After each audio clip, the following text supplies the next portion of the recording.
Connor. Hello, welcome. Thanks for tuning in. Good evening. I know it's 5:30, so we are around dinner time. So if you're enjoying your dinner, I'm more than happy to have you just munch and hang out with us as well. But thanks for coming. My name is Brooke. I use she, her pronouns. And my role is to support student orgs, kind of generally speaking, to be here for you all. And so when we were thinking this summer and initiating this concept of student org essentials, we were thinking about how to, best connect one another and share in both the challenges and the innovations with what our current landscape looks like operating virtually and still keeping people engaged and connected with one another. So we are continuing this series through the fall and into the spring semester of this year because we realized just how valuable it was to continue to provide this space, especially since we're still in the middle of this ever-changing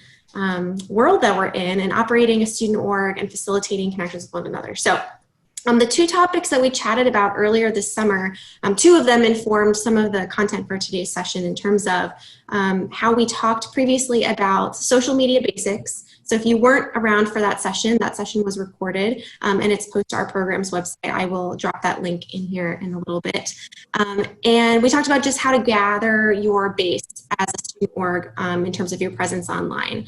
And then we also talked a little bit about what socially distant service looks like as well. So we kind of introduced the concept of social change in that session as well. And so building upon some of those conversations, we discovered this opportunity to dive a little deeper and thinking about one of the incredible aspects, I think, of social media, which is how we're able to connect with one another through these platforms, and in doing so, really tap into the power of contributing to social change. So I invited dear friend and colleague Connor to come hang out with us tonight and give us more insight on this topic.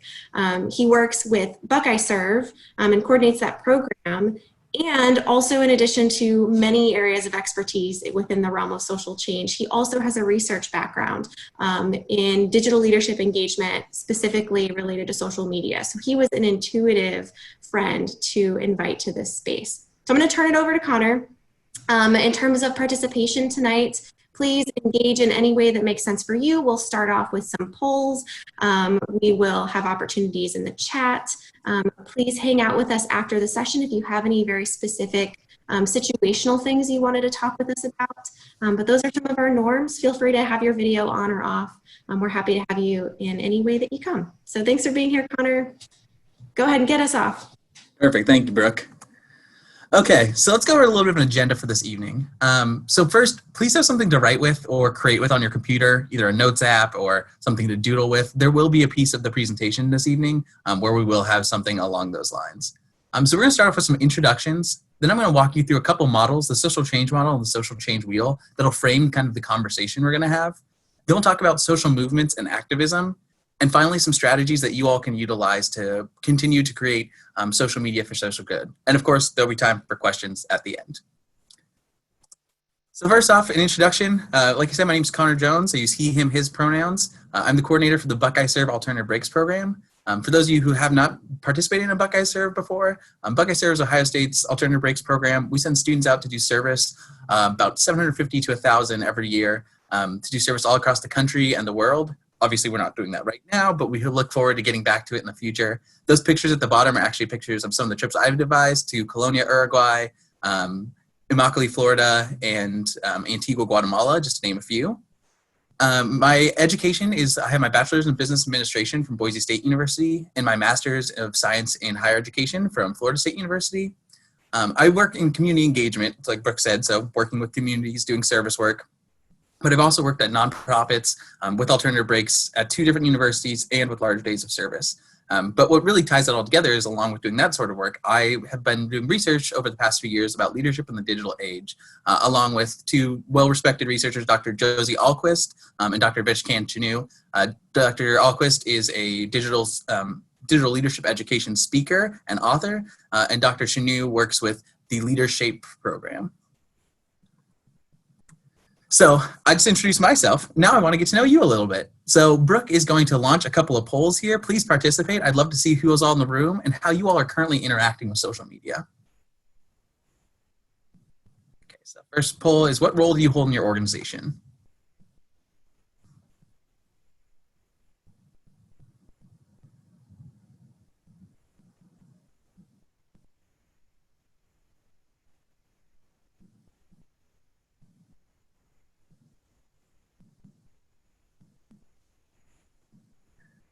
Okay. So sharing poll results looks like a wide variety of people, but the majority coming from their social media or digital communications or marketing coordinators. So you all are doing this work on the ground every day. So we really appreciate having you here, and hopefully you'll take a few tips and tricks away. All right, the next poll. What type of organization are you primarily?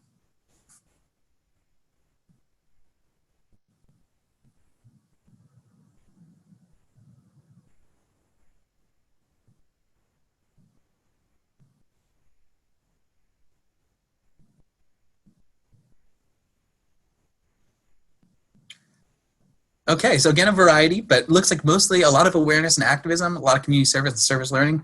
Makes sense that you're here, but we're glad to have a wide variety of student orgs with us today.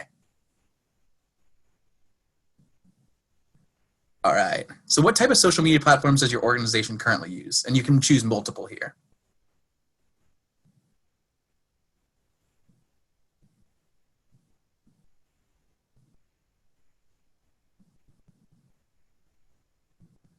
Okay,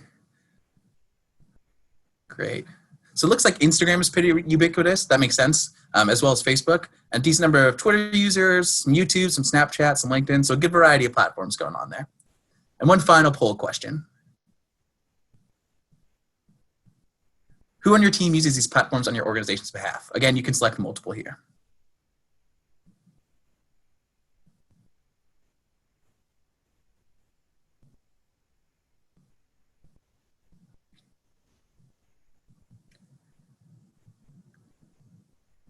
Okay, so again, looks very heavy on the social media, digital communications, marketing coordinators, great. Some exec team members, some advisors, awesome. Well, hopefully this will be a great opportunity for all of you to see that.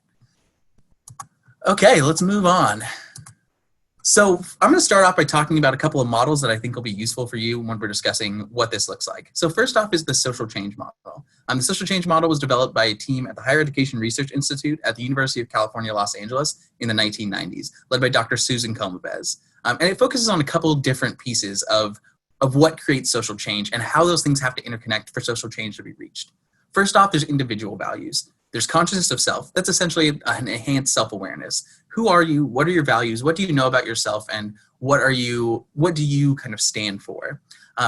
Going along with that is congruence. So congruence is, yes, you have all these things that you say that you stand for. How do your actions show those things? And how do you pursue them in your everyday life? Also commitment. So we're going to talk a little more about this one and congruence, but commitment really to being able to put forward the work that's needed to achieve the things that you want to do, to work towards your values, even if that commitment is not always easy. Then we're going to kind of connect with some group values. So collaboration, that one's obvious. You have to work with others to be really able to achieve anything significant, especially when it comes to social change. Common purpose. You need to believe in the same things and you need to be on the same path. You probably feel that you have this pretty well in your organization, but it's always something to be working on. Two people can be aiming for the same goal, but looking at it in very different directions. So you have to be able to move together to be able to make that happen. Also, controversy with civility. So there are going to be times where you're within your group and with outside of your group that you're going to have disagreements. So moving past those things while working together through them, or if you're having controversy with someone outside your group, doing it in a way that's respectful and is helping them learn as well. It's not always possible. Some people just aren't going to get it, but you can work through to a lot of people that way. And finally, society values, citizenship. What does it mean to be a citizen? What does it mean to be a citizen of your community? What does it mean to be a citizen of the world? And how do you portray the values that create that citizenship so that everyone can do that and all of these things work together to create that social change? So this is a useful model when you're thinking of just the many pieces that go into it. And this was also the framework. So the research that I did about leadership in the digital age was focused on a course held at Florida State University for undergraduate students called Leadership in the Digital Age. And this was a review of a lot of their different reflections, a lot of the different things that were learned throughout throughout the time that they took the class, as well as post reflections and interviews and a variety of other multimodal approaches. So this is the model that class was based on, and we found it was really useful for people to frame how they were going to create social change. So I talked about commitment. So commitment implies intensity and duration. It requires a significant involvement and investment of oneself in the activity and its intended consequences. It is the energy that drives the collective effort and brings it to fruition. So now I'm going to have you all engage in the chat a little bit. So a couple questions for you. What areas of your life are you significantly involved and invested in? What topics do you find easy to talk about? What digital platforms do you find spending the most time that results in positive emotions and experiences? We'll start with that first question. If you're comfortable sharing in the chat, will you list some of the areas of your life that you're significantly involved and invested in?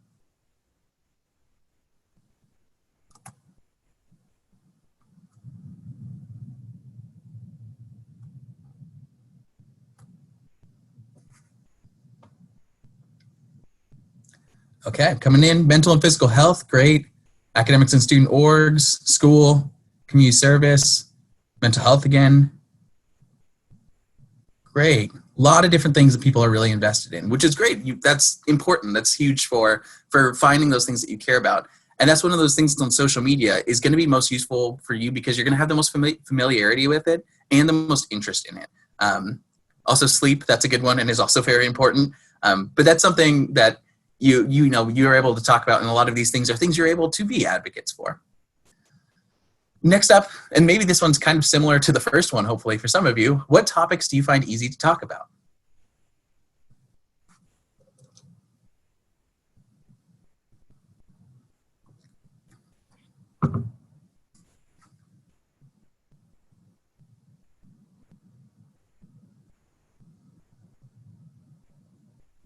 Cooking, work, dogs, nice. Mental health, sports, Ohio State, family,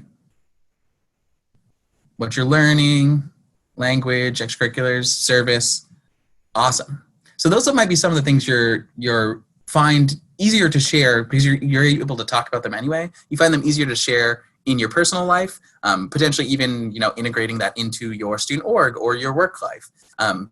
That's important, and that's good to focus on those things, but it's also good to think about the things, what do you not find so easy to talk about? You don't need to answer that in the chat. That's more of a personal, introspective question, but thinking about what are the things that I really need to learn more on? What do I need to be able to talk about to engage in some of these discussions and to promote social good on social media when there's so many different things? And I know there are so many different things. I know there are tons of different topics to be educating yourself on, and it's impossible to ever be fully educated on all of them. But trying to learn new things and trying to understand when you don't have something that you know is very important. Okay, and final question, which digital platforms do you find spending the most time that results in positive emotions and experiences? Essentially, which digital platforms do you like the most? TikTok, Instagram, Snapchat, Pinterest, Instagram, Snapchat, YouTube. Nice, these are all some good ones. I also notice a lack of Twitter in there, which I understand that's a platform that not everyone is comfortable using and has been in the past something that can oftentimes lead to a lot of difficulty. It seems like people are more comfortable with kind of the content programs that they're able to more kind of curate and everything, which is great. Twitter's where you go to cry over stand news and cancel culture. Nice, I appreciate it. And I get it too. Twitter can be a powerful tool and some people really connect with it. Some people that is not a space for them. I am much more use Instagram and Facebook. I tend to not use Twitter as much, though sometimes it can be a really useful place to find really interesting news or new things that you didn't know about as well. So they're all different platforms. They're all useful in different ways. So thank you all for sharing in this first kind of activity. Okay, so now another thing I want to talk about is the social change strategies. So this is the social change wheel. It was developed by Minnesota Campus Compact. Minnesota Campus Compact is a regional subsidiary of Campus Compact, which is a national organization that supports civic and community engagement at the university level. I love this graphic. I only half jokingly say sometimes that I want to get this tattooed on myself because I just think this is such a good illustration of the different ways to create social change. So some of these people are going to be kind of familiar with. So charitable volunteerism, you might not be familiar with the name, but that's the direct service, community service work you do. So if you're serving at a soup kitchen or you're building a house with Habitat for Humanity. That's more what charitable volunteerism is. People are probably familiar with protests and demonstrations and have seen how those are useful as creating for social change. But even small stuff like socially responsible daily behavior, which is doing something like taking those extra couple steps to go to the recycling, doing little things during your daily life that can be helpful. And I think the important part of this is social media can be infused in any of these social change strategies. And you shouldn't just limit yourself to one social change strategy either if you can. If you have one that you prefer or a couple that you prefer doing, like my work is very focused on charitable volunteerism, so I'm very comfortable with that, but may not be with other certain strategies. The important thing about the social change wheel is that it is a wheel. So without one spoke of the wheel doesn't turn. So all of these need to be accomplished somewhere. And social media can be a part of all of them. So like philanthropy, if you are either advocating for a philanthropic cause or there's a nonprofit that you really like, promoting that on social media and getting the donation links and sending it out to people and saying, hey, this is something I or we as an organization care about. Advocacy is a huge part of using social media there. Even things like voting in formal political activities, providing ways for people to be able to get registered to vote, sharing those links, or putting out deadlines for upcoming election stuff. All of those can be useful ways to infuse social media into any of the pieces that you do. So no matter what kind of social change work you're doing, there's some way to involve social media in it in a way that is effective and is creating the change that you want to see. So social media activism is a movement.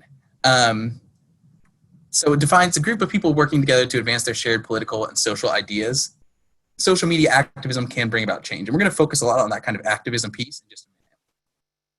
This is from author Sabina Khan-Ibarra. She said, people who are activists offline tend to use social media activism as online and offline organizing strategies. They're the ones committed to a cause, become part of a movement, and stick to the issue until there's change. These are activists who know the power of social media and use it as a tool to further their cause. These people are social media activists. So 6 ways social media helps people help people, just in case you're still like, I don't know if I should be using social media for social good.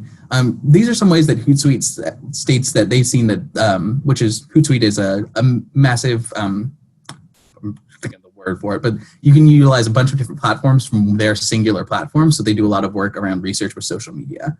So responding to and coping with tragedy, offering charity to those in need, opening up new lines of communication, sharing hope and courage, reuniting loved ones, and showing that positivity is worth sharing. And these can come on an individual, an organizational, or an institutional level. And those are just a few ways that are valuable to help to use social media for this social good. So now I'm going to kind of divert a little bit and talk about social movements. So social movements are a group of diffusively organized people or organizations striving toward a common goal relating to human society or social change. The key point being the emphasis on social change. So even if you're not sure about the word, you know probably what social movements are. The civil rights movement was a social movement. Women's rights movement was a social movement. The movement for Indian independence was a social movement. All of those are probably things you've seen in documentaries or read in textbooks or got taught in school.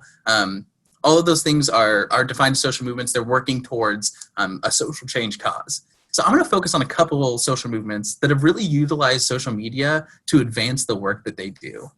And I'm going to start off with the Me Too movement. So this happened after following the Harvey Weinstein accusations. It's widely credited to actor Alyssa Milano, who stated, "Women who have been sexually assaulted tweet with the hashtag Me Too," and it expanded rapidly from there. The important part of this, recognizing the power of this social movement, is the power of the collective, which is always going to be more powerful than the power of the individual. We like we saw in the social change model, the individual part is one of it for sure, but so is the group. But this brought awareness and understanding and played a role in outing other predators, especially men in power who are using that power for wrongdoing. And what's really interesting about the Me Too movement too is it started as a pure social media movement that then delineated into effects in the physical world. And I might say that a couple times, I mean to say physical world versus the real world, because I consider social media and the digital world to be part of the real world too. I don't like calling it that. I might accidentally slip up at some point, but that's kind of what the wording that I prefer to use. But this is something that's really interesting in the way that it developed and the way it shows also how social media can really get to a lot of people who may not be able to get it through traditional media, and it can really start causes being widely known. Another example is the Arab Spring. So this is there are some pieces of this I want to talk about a little more, but that began in December 2010. In 6 countries, they either ousted a regime or had a complete rechange of government. Now, I want to be honest, this is one of those things that there are limits to some social movements, and some social movements are just never going to end. They might consistently improve, but then the movement still needs to exist because in many of those countries, or some of those countries, the regime change either didn't last or kind of reverted back to a similar experience as to the citizens were having before. But why I like to highlight this a lot is because the ability for it to come together was because of social media, because people were able to connect and being like, are you okay with this injustice? No, I'm not anymore. And doing that in channels that widely reached many people and got people out there and participating and protesting and pushing for the change they wanted to see. So I think this is a really unique example of it catching fire from a viral sense, but also doing so in not just one geographic location, but multiple geographic locations from those who are experiencing, those who are having similar experiences. And finally, Black Lives Matter. Black Lives Matter has been around for a while now. It's focused on unjust police killings, but obviously over the past few months has been much more visible in the media due to the unjust killings of George Floyd, Ahmaud Arbery, Breonna Taylor, and unfortunately others as well. One of the things that has made Black Lives Matter effective is because people can see what's happening. So these incidents have happened for long before this, but because of the ability to have video evidence and rapid sharing, these things have been able to get to a lot more people. And when you can see it, it's hard not to do anything about it. When you can see that something is wrong and not just hear it, then all of a sudden you feel galvanized to act, and you can't pretend that it's not happening anymore. And that led to also, visible protesting in the streets. So it's a combination of social media leading to another social change strategy and things leading into things. So I think this is just such a really good example of the power of social media to bring people together, because a lot of that was visible there, and that's why people are out and fighting for justice. So those were just a couple of social movements that have used social media effectively. I'd love to hear from you all in the chat again. What are some other social movements or social causes that you have seen use social media effectively?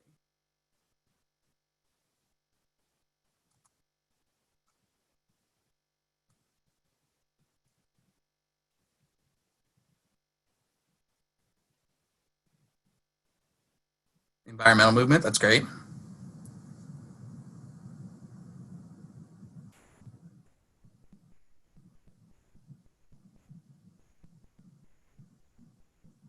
Anti-feminicide in Mexico.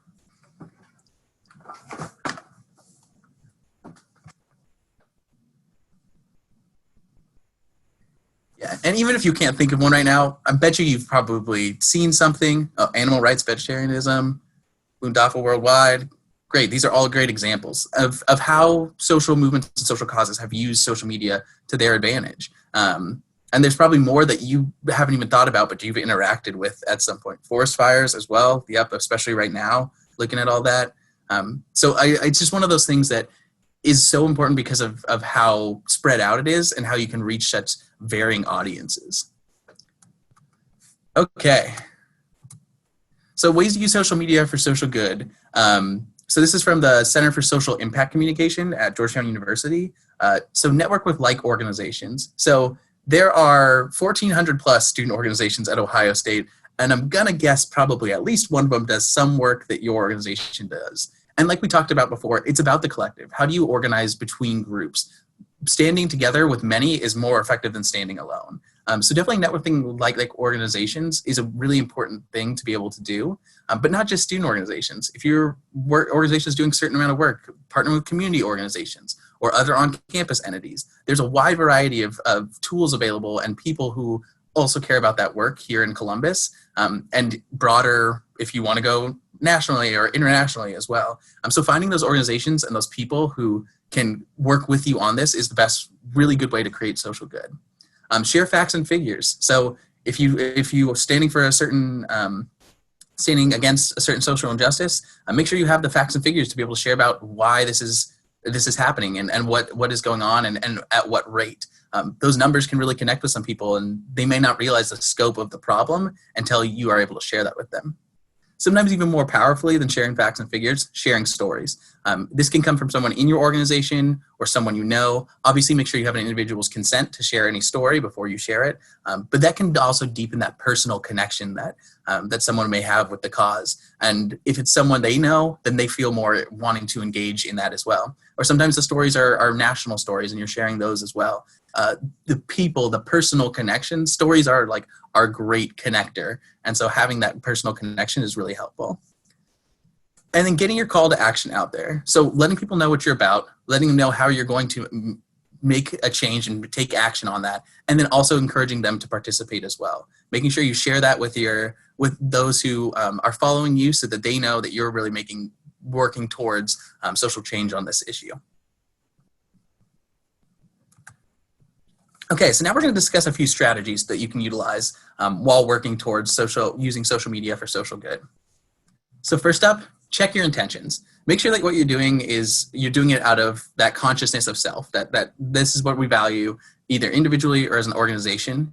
And also make sure you're checking yourself for any implicit biases, as well as knowing who is the primary audience for this. And also thinking about certain issues thinking about your identity, your social identity is related to those issues, and making sure that you're not speaking for others whose cause it is. Don't try and take it as your cause, but be there to support, be there to be an ally, and just make sure that you're listening and thinking about others before you go and post. The road to hell is paved with good intentions, and we want to make sure that not only are the intentions good, but the actions behind them are as well. Explore conversation on all platforms. So this is great that some people posted about this when I asked what platforms you're using, because you're using a lot of different platforms. I think people tend to turn to, Instagram, Twitter, Facebook, maybe not Twitter, as we all just learned, but Instagram, Twitter, Facebook as the only ones that you're able to use. So those are kind of what you traditionally see as social media, but some of the other platforms here, like Reddit or Tumblr or YouTube, are all useful mediums as well. YouTube, you can create a visual medium and you can share that on the other platforms. Tumblr, you can create stories and be able to share those. Utilizing the intersections of those social media is really important and is really gonna better get your message out there. Research your chosen platform and your population. What are you trying to get across? Who are you trying to get across to? And what platforms are they on? If you're looking for kind of an older generation, you're probably going to want to turn more towards Facebook. Whereas younger generations, you may have more success with a TikTok or an Instagram. There's a lot of different platforms and different people use those different platforms. So figuring out where your message is best going to get across or how you can tailor your message to each platform is going to be huge. Look for digital influencers, news sources, keywords, and hashtags. So using keywords and hashtags will help your content be able to be better found and be able to be connected to larger causes. But also look for digital influencers who may have already done the work that you are thinking of doing. It's no use reinventing the wheel if there's already people who have produced really good content that you can then repost, reshare. Obviously, make sure that you're passing along the proper credit, but sometimes that's a better way to do it. And sometimes it's also a less time-consuming way to do it. It doesn't always seem like it, sometimes because firing off a tweet or sending a Snapchat doesn't take very long, but being very thoughtful and conscious about the way that you're producing your social media content takes a lot longer. And sometimes it's not always feasible for you to be able to spend a ton of time on that. So find others who may have already done some of the stuff and share what the excellent work they've created, and you're still getting that message across while using your platform. Get your facts straight. I cannot emphasize this enough. Please, before you post anything, before you post any numbers, before you post anything that someone said, double check it with a reputable news source. Make sure that you have the facts correct and maybe even 2 reputable news sources. Just make sure, because the spread of misinformation on social media is one of the most dangerous things about the tool. It's a really powerful tool when you've got everything right and a really powerful tool when you've got everything wrong in a very different direction. So making sure you get your facts straight, double checking those things before you share is really important. And set realistic impact goals. Who are you actually going to be able to reach? How many people are you actually going to be able to reach? Where do you expect this to influence the work you do elsewhere? Make sure you're just being realistic with yourself about those goals, and make sure those goals change as you go along. Be able to adapt them. You might have started with a social media following of 12, and now you have 250, and that's a much different conversation that you're having with your audience there. So set your realistic impact goals and update them as you go. Let's talk a little bit about action. So I mentioned it before, but commitment is really important. Commit with passion and intensity. Don't get caught up in what people call slack. Selectivism being, oh, I see this thing, I'll share it, I'm done, I've done my part. Sometimes it's huge, like that is an important piece. You want people to be educated, you want people to learn about what you're caring about, but you also have to commit to work more towards social change than just doing another repost. Not that that isn't important, and also recognizing that sometimes it's all people can really commit to with the time that they have. So, thinking about that, but really making sure that you're focusing on what you care about and how you show up in that space. Be timely and innovative. Like we just talked about, there are many different social media platforms. You can integrate them into each other. You can make content there's been a lot of great like art on Instagram that uses for activist like kind of way. So thinking about the way that you interact and that you're not just posting kind of the same thing, and that you're varying up what the work you're doing is, so that people can engage with the content in different ways. Be authentic and honest. It comes back to that congruence piece, I'm going to read a couple quotes from my research from some of the students who did at the end of this, but people can tell when you're being fake, even if it's on Instagram or so like and other social media platforms. So be honest on those platforms, and people will be able to accept you and hear your story and really want to participate and be a part of it. It's always important to, even if you present one way in digitally, but you don't present that way in the physical world, finding that congruence and doing both of those things is really important. Plan for negativity and how you respond. Not everyone's going to like what you have to say, and that's fine. But one thing I think is really important is not approaching with anger, and instead approaching with attempting to understand. Not necessarily like, if you can very much disagree with what that person has to say, but try and educate them on your issue in a way that is respectful. I know that's not always possible. And there are also people who are just going to be awful and are going to troll you. But some people, and this is one of those things, some of the best learning might not come from that person. It might come from other people who see the conversations that you're having with that person. Unless it's like in a DM, and even then, you can still get a screenshot and something. If it's in like a public forum, like in comments, other people are able to see those comments. So if they see you reacting in a certain way and explaining with thoughts and logic, kind of what your stance is, and someone else is responding just with hate and vitriol, you're the one who looks like they know what they're talking about. And people will take away from that. They may not interact with you. They may never tell you about it. But just because they were able to see that interaction might encourage them to look at a subject differently. Seek out and collaborate with others. We talked about this already, but you're better as a group than you are by yourselves. And so this goes for student orgs, this goes for individuals. Making sure to make those connections with others who have the same sense of common purpose as you do will take you a long way in being able to actually create social change and use social media for social good. And then always apply with in-person action. I know we can't all be in person right now. I say that as we're on a Zoom meeting. But whatever you can do in person or in like a direct virtual way. Again, you don't want to get caught up in that kind of, okay, I've made my post, I'm good, that's it, I'm done now. How can you really create and affect change in your own community beyond just your posting on social media? And then reflection. We think reflection is so key to thinking about the way that you create social good. So in real time, listen to feedback in your comments, retweet, share. You might make mistakes, that's fine. As long as you open up and you're honest about it and you say, I made a mistake, here's what I'm changing for that, or I'm learning about this, here's what I'm changing. That's better than trying to cover up your mistake or say you didn't make one in the first place. Listen to that feedback and learn from others. Track your impact goal progress, like we talked about. Keep it active. How many people are you reaching? What is the message reaching? What are people getting from you and from your social media? What are they understanding there? Reinforce self and group of news, info, action, etc. Things change every day, and you can't expect to always be on top of everything all the time. So be educating yourself, be teaching others, be learning with others, especially in your student org. Have those conversations frequently and talk with each other about what does this mean and how are we achieving this. Like I said, ingest your in-person and digital action plan. Things change, pandemics happen. So like be ready to be flexible and be able to adjust and be able to still achieve your goals. Don't get so stuck in, hey, we've done it this way, we need to continue doing it this way. That might work for a while, but it won't work forever. So be prepared to make those adjustments as needed. So like I mentioned, here's a few things that I pulled from some of my research, and this is actual reflection that students did. I've removed names and identifiers for obvious reasons. So the first one is I did a lot of reflecting on my growth and began to share that as well. I was receiving positive feedback from my posts that helped me realize the impact that I had on my followers. People would directly message me and tell me how inspiring my posts were, how my testimonies would help them keep pushing, how helpful I am to them, and much more. I want people to view me as a positive leader and role model digitally, but that I am also my true self. This is another person. These are not from the same reflections. Additionally, it's important for me to remind myself when I post something online, I'm not only speaking for myself, I'm also speaking as a representative of my school, job, religion, family, and friends. Remembering that your words have a bigger impact and the organization that you're associated with is going to be associated with what you say.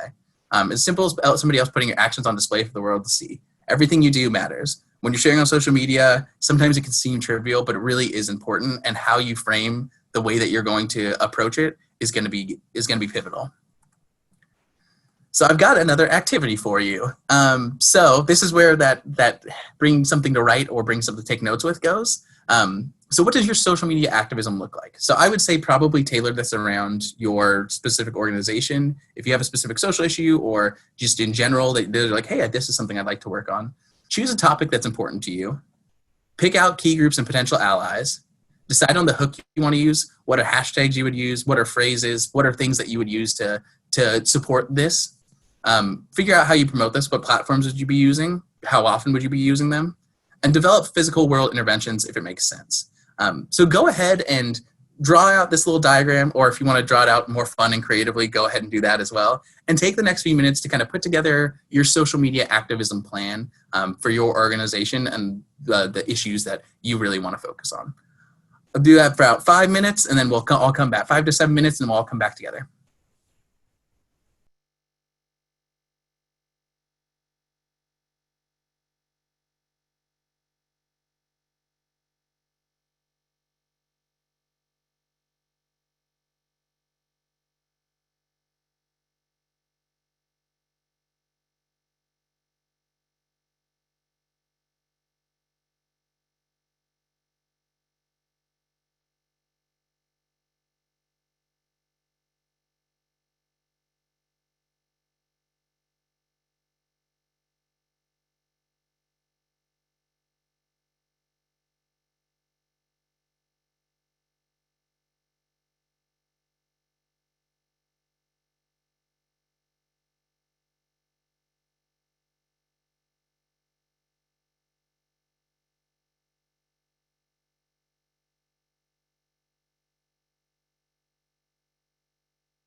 All right, we'll go ahead and bring it back to the larger group. So hopefully you all found that useful and were able to put together a cool strategy to utilize going forward. So I definitely encourage you to stick to that as much as possible, but also remember you continue to make updates and continually update that plan so that you're doing the best work you can for that social media for social good. All right. So that is actually all of the content that I had for you this evening. Thank you all for participating. I really appreciated getting to hear all your answers, and I hope you found this content useful. So we do have some time for questions. If anyone would like to, feel free to unmute yourself or ask in the group chat.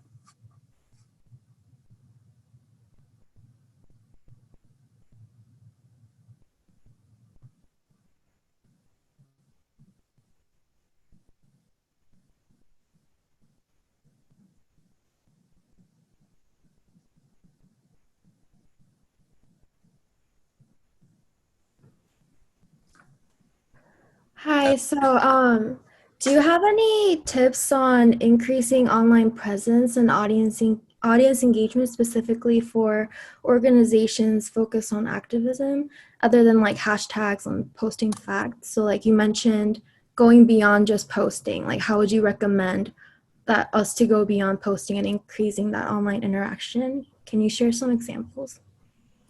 Yeah, definitely. Good question. Thanks for asking. So this, I think, goes a lot into that piece that we were talking about where it comes to that collaborative piece. So making connections with others in other organizations is going to be useful because then they follow you. And since their audience is probably going to be similar to your audience or have some similar overlap, I think making those connections is huge. That does require either getting out into the community or connecting with other student organizations, but that can be done virtually as well. I think that's really useful. Where as possible when we're able to kind of return as well, this is where we often think of the virtual influencing the physical, but we don't think as much about the physical influencing the virtual. So making those connections in person, but also really emphasizing, I know people do it and they're kind of like, follow us on Twitter or follow us on Instagram. But making those real connections and in person and then being able to share with others, being like, hey, not only do we do this, not only should you follow us on Twitter or Instagram, but here are some of the pieces of content that we do on our Instagram, and here are some of the specific things that we do. Instead of just a general follow request, I find that's much more effective because people think, oh, that's interesting, that's something they've done, or, oh, I would like to see more of that sort of thing showing up on my feeds. So being able to make those sort of connections and being able to really sell your story as a social media platforms for your organization can be really helpful. Okay, thank you.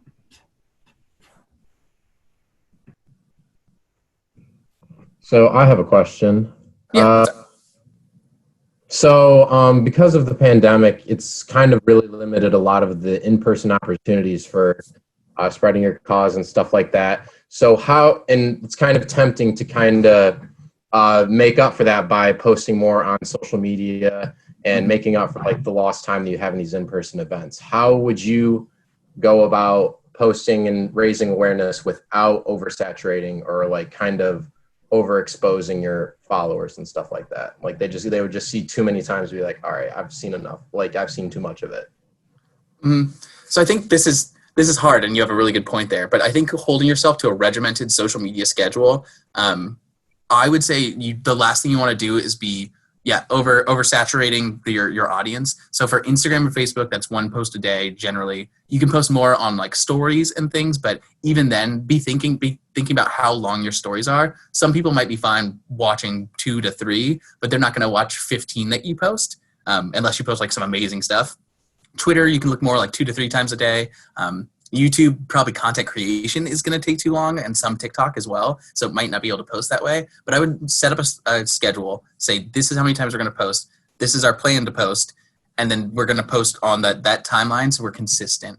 I totally get the feeling that you want to continue to just push more and more and more. But the more and more you push that is past what people want to see, the more and more you push them away. So even though it can be difficult, and do be flexible with that schedule. So have a plan to post, but if something dramatic happens, you need to be advocating for something, or there's something different comes up, you're willing to variate from that schedule, but not on number of posts. I would say is going to be the really important thing there. Connor, I have a question, kind of like in a follow-up to this question being, what do you think about surveying your followers. So like in this case, and I'm not someone who's super well informed on this topic in general, if you have like a pretty reliable following network, to Brian's point about concerns about oversaturating or predicting what people want, is there benefit to putting out a survey and finding out what people want to see more of or less of? Are those impactful generally or no?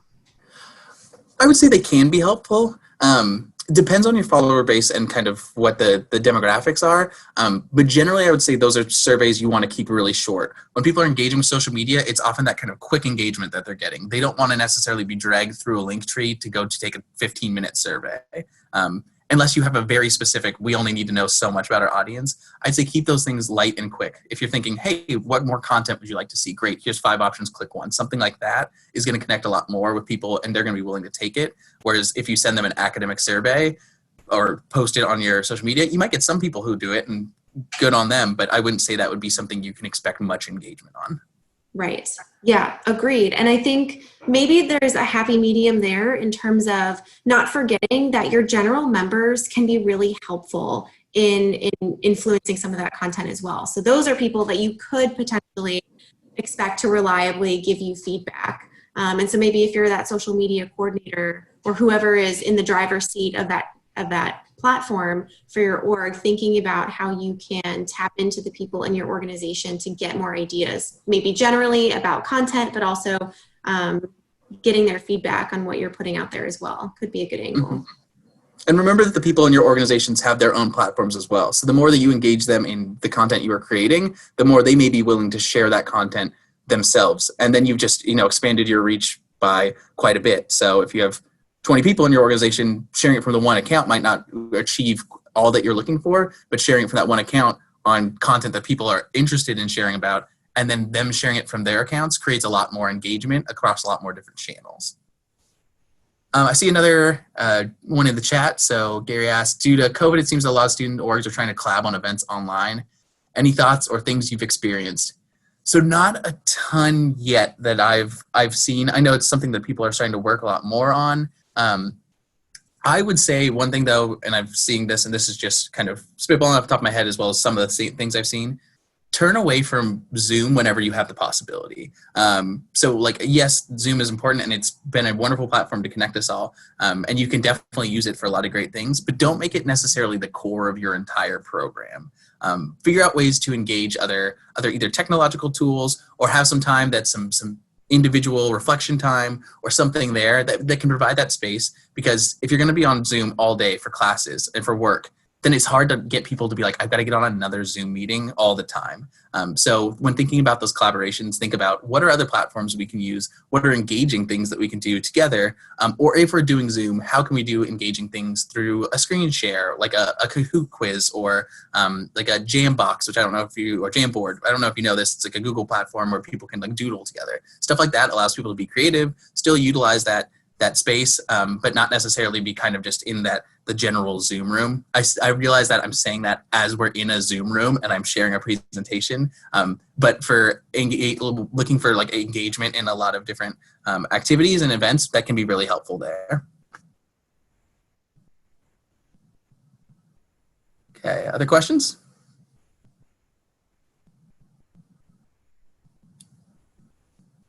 All right, seeing none, I'll progress to our last couple of things. One, just a shameless plug. So like I said, Buckeye Serve is not, won't be traveling this winter like we typically do, but we do have a virtual winter break. It's going to include a lot of different cool components, reflection, engagement with small groups, engagement with community partners from across the nation and the world. So I definitely encourage you, if you're interested in that, to apply online at go.osu.edu/virtual Buckeye Serve. It's from January 4th to 8th from 1 to 5 p.m. each day. And we're really looking forward to being able to put this content on for you. Another thing too, if you're looking more, hey, this is something I want to do more digital activism because I can't go anywhere. So what's a way I can learn more about that? The Digital Activism Collective Conference will be happening on Saturday, October 24th from 1 p.m. to 7:30 p.m. We're partnering with the University of California, Los Angeles. So Buckeye Serve is assisting to put on that program.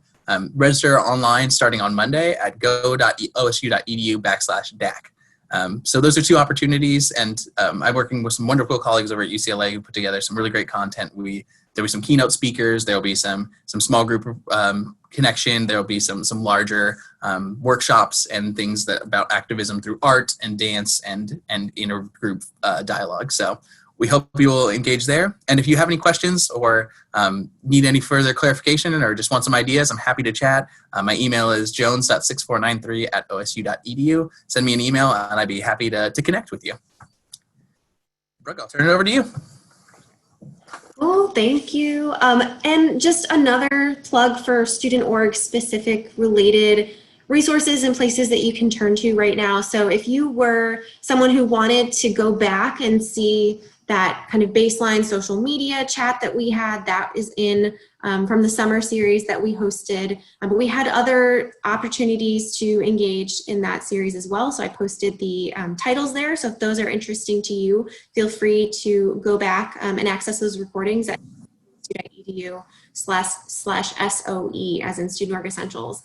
And then these upcoming sessions that we have for the rest of the semester are also posted currently on our programs page, where you can find other programs that student activities host for student orgs as well, but that is go.osu.edu/student org programs. And then kind of last items here, just in case you needed the links to go check out our other resources in terms of how to get in contact with our student org team and our coaches. So if you're thinking about operationally making some adjustments, I know that we're all kind of in this funky time where there's a lot of functional areas of our lives that need to change and move to maybe a more virtual platform or reconfigure so that you can still meet that purpose that your organization is after. And so if you want help thinking through that, brainstorming, putting together an action plan, getting directed to the right resources and people that can continue that support with you as well. So feel free to connect with us in a variety of ways. You can email us broadly at csls@osu.edu. I host office hours weekly, which is Mondays and Thursdays, and you can get those office hours and the access link on the go.osu.edu/student.org homepage. And then check out our coaches at go.osu.edu/SOSCO. Well, thank you all so much for being here in attendance tonight. We hope you took away something from this, and we hope you'll continue connecting with the Student Org Essentials series and with us in the Office of Student Activities. Go use social media to create social change. Have a great evening, everyone. Yeah, have a good one. Nice to see you all.